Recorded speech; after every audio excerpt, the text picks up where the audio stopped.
ഇലക്ഷനെ manipulate ചെയ്യാൻ ശ്രമിച്ചില്ല എന്ന് പറയാൻ പറ്റും. ശശി തരൂരിൻ്റെ കൂട്ട് അന്തർദേശീയ ബന്ധങ്ങളും അതിനേക്കാൾ കൂടുതൽ അന്തർദേശീയ ബന്ധങ്ങളും പാണ്ഡിത്യവും ഇത്തരം അധാർമികമായ നിലപാടുകൾ എടുപ്പിച്ച ഒരു പറ്റം നേതാക്കൾ കോൺഗ്രസ്സിന് അഖിലേന്ത്യാ തലത്തിലാണെങ്കിലും സംസ്ഥാന തലത്തിലാണെങ്കിലും പ്രശ്നങ്ങൾ ഒഴിയുന്നില്ല. അതും പലപ്പോഴും പ്രശ്നങ്ങൾക്ക് കാരണഭൂതനായി മാറുന്നത് കേരളത്തിലെ നേതാക്കൾ തന്നെയാണ് എന്നുള്ളതും വലിയൊരു സംഭവം തന്നെയാണ്. കേരളത്തിൽ ഒട്ടനവധി പ്രശ്നങ്ങളുണ്ട് പാർട്ടിക്കകത്ത്. ഇപ്പോഴിതാ കേരളത്തിലെ തിരുവനന്തപുരം MP ശശി തരൂറാണ് കോൺഗ്രസ്സിന് ദേശീയ തലത്തിൽ വലിയ തലവേദന ഉണ്ടാക്കിയിരിക്കുന്നത്. സത്യത്തിൽ ശശി തരൂർ പുറത്തേക്ക് പോകാനുള്ളൊരു വെപ്രാളത്തിലാണോ ഇത്തരത്തിലുള്ള കാട്ടിക്കൂട്ടലുകൾ? ശശി തരൂർ സ്വയമേവ കോൺഗ്രസിൽ നിന്നും പുറത്തേക്ക് പോകാനുള്ള സാധ്യതകൾ വളരെ കുറവാണ്. എന്നാൽ ശശി തരൂരിനെ ഒഴിവാക്കാനുള്ള ശ്രമങ്ങൾ കോൺഗ്രസിലെ ചിലരെങ്കിലും മുതിർന്ന നേതാക്കൾ ഉൾപ്പെടെ ചിലരെങ്കിലും നടത്തിക്കൊണ്ടിരിക്കും. ശശി തരൂരിനെ നമുക്ക് താരതമ്യപ്പെടുത്താവുന്നത് BJPയിലെ ഒരു നേതാവുണ്ട്, അത് തരൂരും ഓർത്തിരിക്കുക, സുബ്രഹ്മണ്യ സ്വാമി. യെസ്, സുബ്രഹ്മണ്യ സ്വാമി ആണ് ആ നേതാവ്. ശശി തരൂരിൻ്റെ കൂട്ട് അന്തർദേശീയ ബന്ധങ്ങളും അതിനേക്കാൾ കൂടുതൽ അന്തർദേശീയ ബന്ധങ്ങളും പാണ്ഡിത്യവും എല്ലാം ഉള്ള ആളാണ് സുബ്രഹ്മണ്യ സ്വാമി. പക്ഷെ ഒരു പരിധിയിൽ കൂടുതൽ സുബ്രഹ്മണ്യ സ്വാമിയെ BJPയുടെ കേന്ദ്ര നേതൃത്വത്തിൽ ഘടിപ്പിക്കുകയില്ല. കാരണം അപകടകാരിയാണ്. തരൂർ അപകടകാരിയല്ല, ആണോ ഇല്ലയോ എന്നുള്ളത് അറിയാൻ പോകുന്നേ ഉള്ളൂ. പക്ഷേ തരൂരിൻ്റെ വൈഭവം അല്ലെ പ്രാഗൽഭ്യം ഇഷ്ടപ്പെടാത്ത ഒരു ഒത്തിരി ലില്ലിപ്പൊട്ടന്മാർ ചേർന്നതാണ് കോൺഗ്രസ്. അല്ല, ശശി തരൂരിൻ്റെ കാര്യത്തിൽ എനിക്ക് തോന്നുന്നു ഈ സുബ്രഹ്മണ്യം സ്വാമി അല്ലെങ്കിൽ അതുപോലെയുള്ള BJP നേതാക്കളുടെ ഇടയിൽ നിന്നും വ്യത്യസ്തമായിട്ട് ഒരു സ്വഭാവമുണ്ട്. ശശി തരൂർ പാർട്ടിയെ അങ്ങേയറ്റം സ്നേഹിക്കുകയും ബഹുമാനിക്കുകയും ഒക്കെ ചെയ്ത ഒരു MP ആണ്, ഒരു നേതാവാണ്. അദ്ദേഹം മൻമോഹൻ സിംഗിൻ്റെ സമയത്ത് കേന്ദ്രമന്ത്രിയായിരുന്നു. അദ്ദേഹം ആദ്യം തന്നെ മത്സരിച്ചപ്പോൾ തന്നെ അദ്ദേഹത്തിന് വേണ്ട എല്ലാ സഹായവും പാർട്ടിയിൽ നിന്ന് കിട്ടി. അദ്ദേഹത്തിന് പരിഗണന ലഭിച്ചു.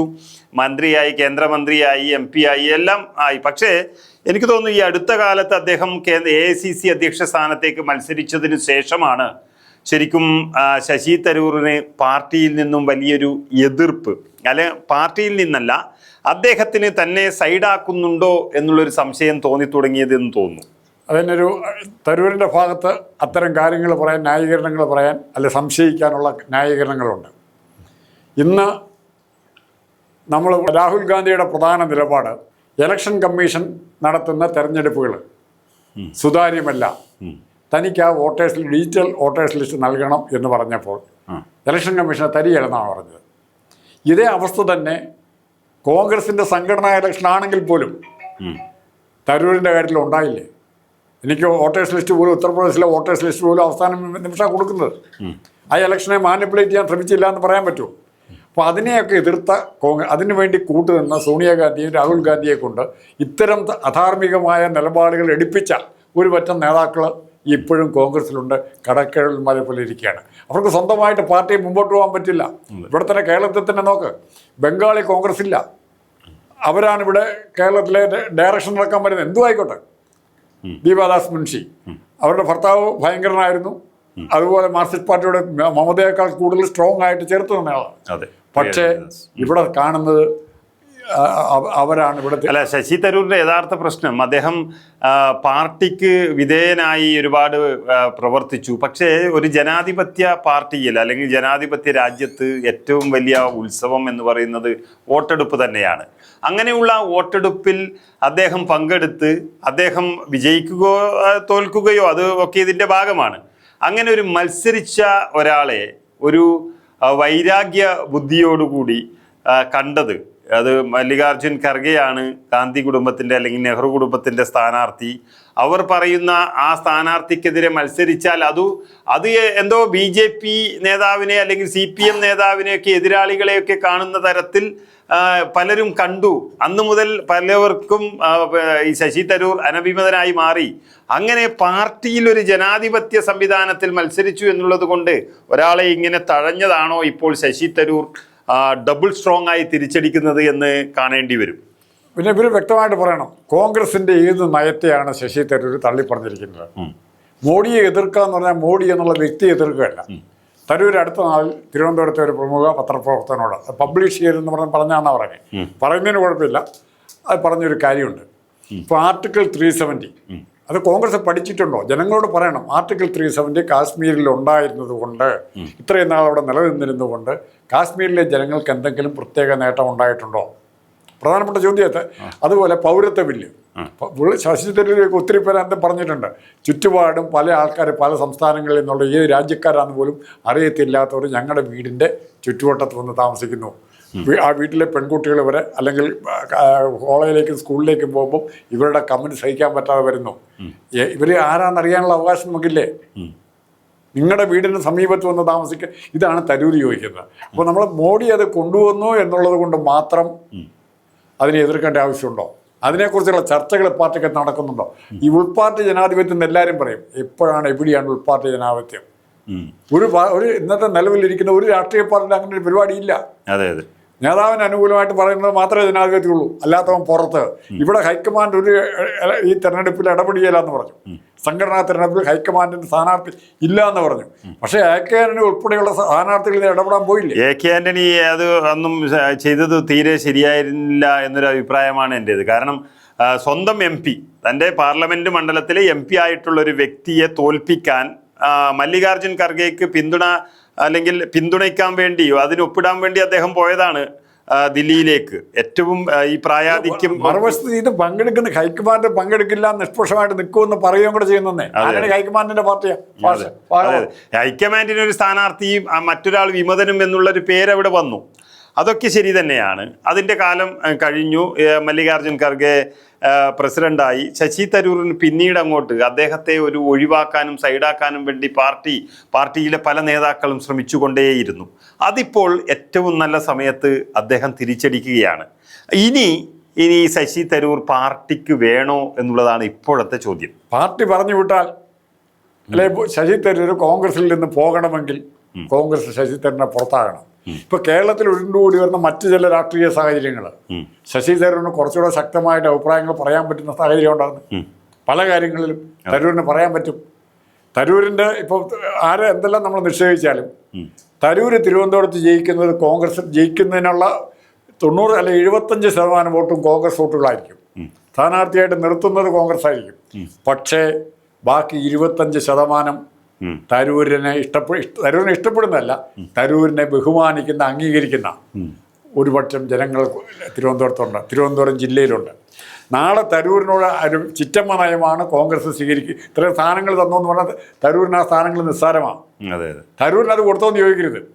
താക്കോൽ സ്ഥാനം തരൂരിന് കിട്ടിയോ ഇല്ലയോ എന്നുള്ള പരാതി ഇവിടെ തരൂരിനോ അല്ല. തരൂരിന്റെ എനിക്ക് തോന്നുന്നു ശശി തരൂരിന്റെ പ്രശ്നം ഇതുപോലെ ഒരു വൈരാഗ്യ ബുദ്ധിയോടെ നടപ്പിലാക്കേണ്ട ഒരു കാര്യമല്ല. ശശി തരൂരിന് പല കാര്യങ്ങൾ നടത്താൻ കഴിയുന്ന ഒരാളാണ്. ഇപ്പം കേരളത്തിൽ കോൺഗ്രസിനും CPM-നായാലും രണ്ട് മുന്നണികൾക്കായാലും ഏറ്റവും അധികം പേടിക്കേണ്ടുന്ന ഒരു പാർട്ടി എന്ന് പറയുന്നത് ഇന്ന് BJP തന്നെയാണ്. നമുക്കറിയാം, കുറച്ച് വർഷങ്ങൾക്ക് മുൻപ് ഒരു ആവറേജ് എല്ലാ മണ്ഡലത്തിലും 10,000 വോട്ട് വെച്ചിട്ടാണ് BJPക്ക് ഒരു ആവറേജ് വോട്ടുണ്ടായിരുന്നതെങ്കിൽ ഇന്ന് എല്ലാ നിയമസഭാ മണ്ഡലത്തിലും അവർക്ക് 20,000 30,000 വോട്ടുകൾ ലഭിച്ചുകൊണ്ടിരിക്കുന്നു.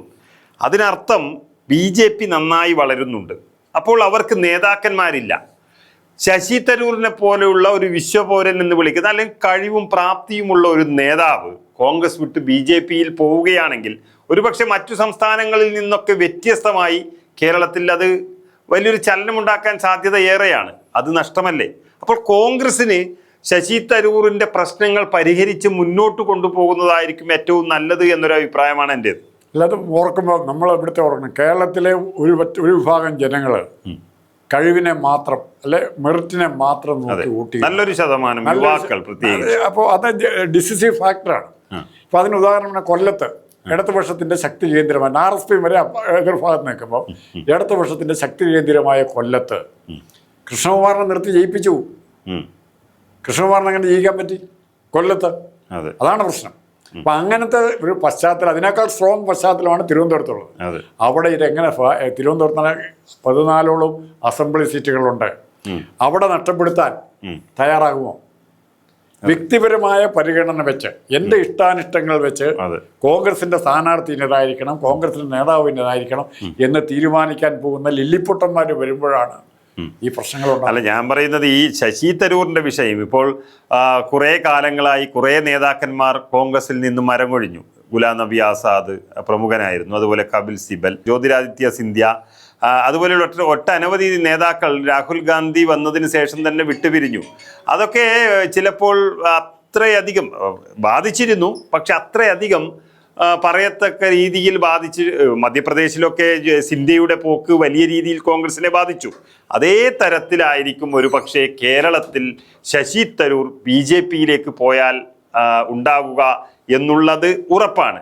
അങ്ങനെയുള്ള ഒരു സാഹചര്യത്തിൽ കേരളത്തിലെ നേതാക്കൾ, KC വേണുഗോപാൽ അടക്കമുള്ള നേതാക്കൾ പ്രധാന കോൺഗ്രസിന്റെ താക്കോൽ സ്ഥാനത്ത് ഇരിക്കുമ്പോൾ അത് രമ്യമായി പരിഹരിക്കുകയല്ലേ വേണ്ടത് എന്നുള്ളതാണ് എൻ്റെ ചോദ്യം.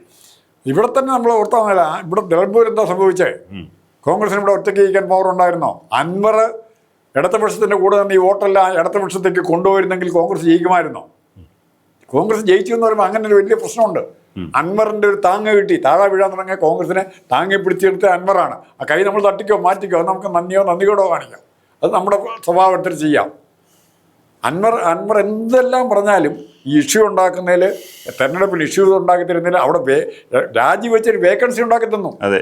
അപ്പോൾ ശശി തരൂരിൻ്റെ വിഷയം നമ്മൾ ആ ഒരു രീതിയിൽ, അത് കോൺഗ്രസ്സിന് പലപ്പോഴും സംഭവിക്കുന്നത് ഇത് തന്നെയാണ്. അതായത് കോൺഗ്രസ്സിന് ഇത്രയും പ്രധാനപ്പെട്ട, ഇപ്പോൾ ജ്യോതിരാദിത്യ സിന്ധ്യ മുഖ്യമന്ത്രി സ്ഥാനം അല്ലെങ്കിൽ അവിടുത്തെ PCC അധ്യക്ഷ സ്ഥാനം ഏതെങ്കിലും ഒന്ന് തരൂ, അത് രണ്ടും കൊടുത്തില്ല. കമൽനാഥ് രണ്ടും സൂക്ഷിച്ചു വെച്ചു, പ്രതിപക്ഷ നേതാവ് സ്ഥാനം ഇതൊക്കെ അത് സൂക്ഷിച്ചു വെച്ചു. അവസാനം ചോദിച്ചത് ഒരു ഒരു രാജ്യസഭ MP സ്ഥാനമാണ്. അത് കൊടുക്കാനും ദിഗ്വിജയ് സിംഗും കമൽനാഥും ചേർന്ന് തയ്യാറായില്ല. അവർക്ക് 80 വയസ്സിനടുത്ത് എത്തുകയാണ് ആ നേതാക്കന്മാർ. ഒരു നല്ലൊരു യുവ നേതാവിനെ അവർ നഷ്ടപ്പെടുത്തി. അതേ രീതിയിലല്ലേ ശശി തരൂറിൻ്റെ പോക്ക്? ശശി തരൂറിനെ പിടിച്ചു നിർത്താൻ കഴിഞ്ഞില്ലെങ്കിൽ ഏറ്റവും അധികം വിഷമമുണ്ടാകുന്ന സംസ്ഥാനം കേരളം തന്നെയാണ്. കേരളത്തിൻ്റെ പ്രത്യേക സ്ഥിതി അനുസരിച്ച് ഇവിടെ BJPക്ക് വളരാൻ നല്ല മണ്ണല്ല എന്നുള്ളത് ഉറപ്പാണ്. പക്ഷേ കാലക്രമേണ വരുന്ന യുവാക്കളും ഇനി അവരുടെ ഹിന്ദുത്വത്തിൻ്റെ പേരിലുള്ള കുറച്ച് ആളുകളും അതുപോലെ യുവാക്കളൊക്കെ വളർന്നു വരുന്നതിനനുസരിച്ച് അവർ ചിലപ്പോൾ ശശി തരൂറിൻ്റെ കാലിബറൊക്കെ കണ്ട് അങ്ങോട്ട് വോട്ട് ചെയ്താലും അത്ഭുതപ്പെടാനില്ല. ഏറ്റവും രസമുള്ള കാര്യം, തരൂരിനെ വർഗീയവാദി എന്ന് അപേക്ഷിക്കുമ്പോൾ നമ്മൾ BJPയുടെ ആളാകാൻ പോകുന്നു എന്ന് പറഞ്ഞ് വിമർശിക്കുന്നവര്, നമ്മുടെ രാജ്മോഹൻ ഉണ്ണിത്താനെ പോലെ ഏത് കാര്യത്തിലും ഉക്രൈൻ യുദ്ധത്തെ പറ്റി വരെ അഭിപ്രായം പറയാൻ റെഡിയായിട്ടുണ്ട് അദ്ദേഹം ചെയ്യുന്നത് പോലെ ഈ തരൂരിനെ NSS പറഞ്ഞിരുന്ന എന്നാ, NSS ഇഷ്ടപ്പെടാത്തൊരു നേതാവായിരുന്നു തരൂര്. ഞങ്ങളുടെ പെരുന്ന നായരല്ലെന്ന് വരെ പരസ്യമായിട്ട് പറഞ്ഞു. അത്രയും ഇൻഡിപെൻഡന്റ് ആയിട്ട് നിലപാടെടുക്കുന്ന തരൂരിനെ വർഗീയവാദിയായിട്ട് ചിത്രീകരിക്കാൻ ശ്രമിക്കുന്നവർ ആരായാലും അവർ കോൺഗ്രസിന്റെ ശത്രുക്കളാണ്. തരൂരിനെ കൊണ്ട് ഇപ്പോൾ നാളെ വേണുഗോപാലോ KC വേണുഗോപാലോ മല്ലികാർജ്ജുൻ ഖാർഗെയോ രാഹുൽ ഗാന്ധിയോ പ്രസ്താവന ഇറക്കണമായിരുന്നു. ഞങ്ങൾ കോൺഗ്രസിന്റെ ഉന്നതനായ ഒരു നേതാവിനെ നിങ്ങളുടെ കാര്യം പറയാൻ പാർലമെന്റിലേക്ക് കൃഷ്ണമേനോനെ വിട്ടില്ലേ, MC ചെക്കളെ വിട്ടില്ലേ UN സംസാരിക്കാനായിട്ട്, ഇന്ത്യക്ക് വേണ്ടി സംസാരിക്കാൻ.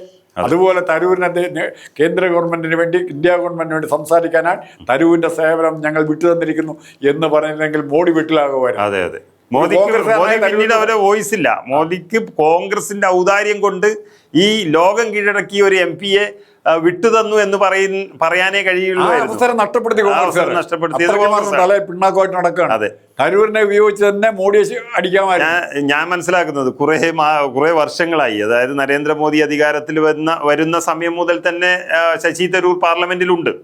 അന്നൊക്കെ നരേന്ദ്രമോദിക്ക് ശശി തരൂരുമായി ഒരു വാഗ്വാദത്തിൽ ഏർപ്പെടാനോ ഒന്ന് സംസാരിക്കാനോ തന്നെ ധൈര്യം ഉണ്ടായിരുന്നില്ല. ഞാൻ പല പ്രാവശ്യം പലയിടത്തും നമ്മുടെ വീഡിയോയിൽ കൂടി പറഞ്ഞതാണ്, നരേന്ദ്രമോദി മുന്നിൽ നിന്ന് സംസാരിച്ച് ജയിക്കാൻ ആരെയെങ്കിലും പേടിക്കുന്നുണ്ടെങ്കിൽ അത് ശശി തരൂരിനെ ആയിരുന്നു. അങ്ങനെയുള്ള ഒരാളെ ഇപ്പോൾ മോദിയുടെ സ്വന്തം ആളാക്കി മാറ്റിയത് അത് കോൺഗ്രസ് തന്നെയാണ്. അതിന് ഒരു ഒരു കഥയുണ്ട്. അത് നമുക്കൊന്നും വാസ്തവമൊന്നും അറിയത്തില്ല. അതിന്റെ കൊട്ടേഷൻ പുസ്തകത്തിൽ സംഭവം പറഞ്ഞു കേട്ടിട്ടുള്ള പലരും പറഞ്ഞു കേട്ട കഥയാണ്. അതായത് എന്തോ ഗുരുതരമായ പ്രശ്നം അതിർത്തിയിൽ ഉണ്ടാവുന്നു. വർഷങ്ങൾക്ക് മുമ്പ് മൻമോഹൻ സിംഗ് പ്രധാനമന്ത്രി. ഇപ്പോൾ രാത്രി 8:09 ആകുമ്പോഴാണ് പ്രൈം മിനിസ്റ്റേഴ്സ് ഓഫീസിൽ PMOയിൽ ഈ വിവരം റിപ്പോർട്ട് ചെയ്യുന്നത്. അത് ഇമ്മീഡിയറ്റ് ആയിട്ട് അമേരിക്കയായിട്ട് കൺവേ ചെയ്യേണ്ട മെസ്സേജും ഉണ്ട് അതിൻ്റെ അകത്ത്. അപ്പോൾ ഈ രാത്രി 9 മണി അവിടെ അമേരിക്കയിലെ രാത്രി 9 മണി ആ സമയത്ത് എങ്ങനെ ബുഷിനെ വിളിക്കും എന്ന് മൻമോഹൻ സിംഗ് വിചാരിച്ചിട്ട് പറഞ്ഞു. അപ്പോൾ സെക്രട്ടറി പറഞ്ഞു രാത്രി വിളിക്കണ്ട, പാതിരാത്രിക്ക് വിളിക്കണ്ട, പിറ്റേ ദിവസം രാവിലെ വിളിച്ച് പറയാം എന്ന് പറഞ്ഞു.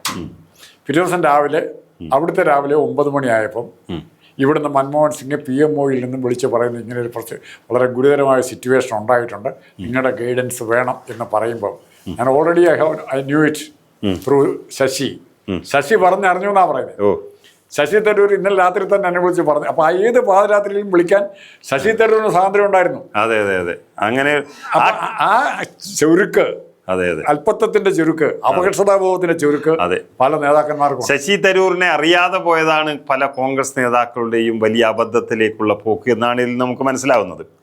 അതായത് ശശി തരൂർ, എൻ്റെ ഒരു അഭിപ്രായത്തിൽ ഞാൻ പറയാം, ശശി തരൂർ ഒരു പക്ഷെ ചെയ്തത് ഒരു ജനാധിപത്യ രാഷ്ട്രീയ പാർട്ടിക്ക് ആ ചട്ടക്കൂടിനുള്ളിൽ നിന്ന് നോക്കുമ്പോൾ ഒരു പക്ഷെ തെറ്റായിരിക്കാം. തങ്ങളുടെ മല്ലികാർജുൻ ഖർഗെ എന്ന AICC അധ്യക്ഷനെ പല കാര്യങ്ങളിലും പരിഹസിച്ചും ധിക്കരിച്ചും കൊണ്ട് പോകുന്ന ശശി തരൂർ നരേന്ദ്രമോദിയെ വളരെയധികം പുകഴ്ത്തിപ്പാടുകയും ചെയ്യുന്നു. ശരിക്കും വളരെ അക്ഷന്തവ്യമായ തെറ്റ് തന്നെയാണ്.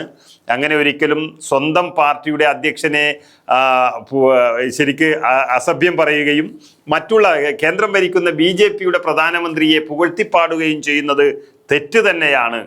പക്ഷേ ആ കാര്യത്തിൽ അങ്ങനെ ഒരു അവസ്ഥയിലേക്ക് എത്തിച്ചതിൻ്റെ ഉത്തരവാദിത്തം ആർക്കാണെന്നും, അല്ലെങ്കിൽ ഇനിയുള്ളത് ശശി തരൂരിനെ പോലെയുള്ള ഒരു പ്രധാനപ്പെട്ട ഒരാളെ കളഞ്ഞു കുളിച്ച് രാഷ്ട്രീയം മുന്നോട്ട് പോകരുത്, എല്ലാം പറഞ്ഞു തീർക്കുന്നതായിരിക്കും നല്ലത് എന്നുള്ളതാണ് എൻ്റെ ഒരു അഭിപ്രായം. അല്ല, തരൂരിനെ പോലുള്ളവരുടെ സേവനം അങ്ങനെ ഇഷ്ടംപോലെ ആൾക്കാർ കോൺഗ്രസിലേക്ക് വരാൻ കാണും. ഇപ്പൊ ഈ കപിൽ സിബലിന്റെ ഒക്കെ കാര്യം പറഞ്ഞു. പക്ഷെ അവര് ജയറാം രമേശ് അവരൊന്നും അവിടെ ഫീൽഡിൽ പ്രവർത്തിക്കുന്നവരല്ല, ഒരു പാർലമെന്റിലെ ജനങ്ങളുമായിട്ട് ബന്ധപ്പെട്ട് നിൽക്കുന്നവരല്ല. തരൂർ അങ്ങനെയാണ്. ഏറ്റവും നെഗറ്റീവായിട്ടുള്ള സാഹചര്യം കഴിഞ്ഞ പ്രാവശ്യം ഉണ്ടായപ്പോൾ പോലും, കഴിഞ്ഞ ലോക്സഭാ തെരഞ്ഞെടുപ്പിൽ ഉണ്ടായപ്പോൾ പോലും തരൂരിന് അവിടെ ജയിക്കാൻ കഴിഞ്ഞത് തരൂരായതുകൊണ്ടാണ്. തരൂരിന് അവിടെ എത്രയോ കോൺഗ്രസിന്റെ MLA-മാരെ, പ്രഗത്ഭന്മാരായ MLA-മാരുണ്ടല്ലോ, അവർക്കാർക്കും ഒരു അസംബ്ലിയിലേക്ക് ജയിക്കാൻ പറ്റിയില്ലല്ലോ. പിന്നെ തരൂരിന് എങ്ങനെ ലോക്സഭയിലേക്ക് ജയിക്കാൻ പറ്റി? പല പ്രമുഖരെയും അവിടെ അസംബ്ലിയിലേക്ക് മത്സരിച്ച് തോറ്റ അവിടുത്തെ പ്രമാണിമാരായ MLA-മാരുണ്ട്, ആ പേര് പറയുന്നില്ല. ഈ MLA-മാര് പാർലമെന്റിലേക്ക് ഒരാളെ മത്സരിപ്പിക്കട്ടെ, ഇല്ല, എന്ത് സംഭവിക്കും നോക്കാം. ഇതാണ് തരൂരിന്. ആൾക്കാർക്ക് തരൂരിനൊരു റോളുണ്ട്.